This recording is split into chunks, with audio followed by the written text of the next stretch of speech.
other, Еще одна terrible thing. Just, концовка. you could not imagine how terrible it would be. Давайте посмотрим. I get scared thinking about it. Glad it's not me. It reminds me of a time I was speaking to my good friend Orville. We were sitting on a park bench watching the pigeons. I was on the left, he was on the... Oh, wait, was I on the right or left? Anyways, it doesn't matter. We were sitting on there watching the pigeons. And I said to Orville, friend, those birds are frozen. And he kind of looked at me like I lost my mind. But I reminded him that it was winter, and often birds will sit in a tree until they freeze.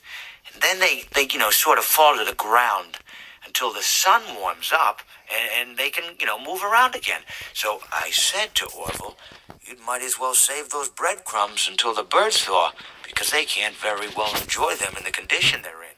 To which he asked what I meant, and asking what condition the crumbs should be in before he threw them to the birds, assuming that I meant the birds couldn't enjoy the breadcrumbs in the condition that the crumbs were in, when in fact I had meant the birds could not enjoy them in the condition that the birds were in, considering that the birds were frozen.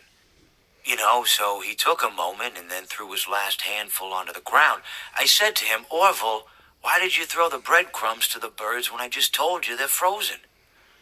To which he responded, the breadcrumbs are not frozen. Again, misunderstanding my words.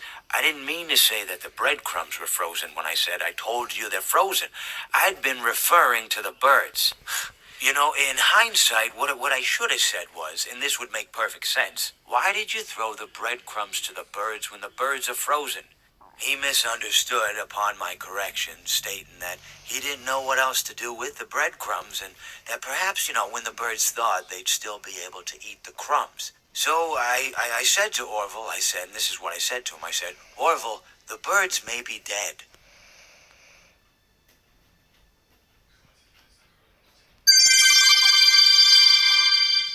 Что еще было? Меня убил этот бегемот. Хиппо. Мистер Хиппо.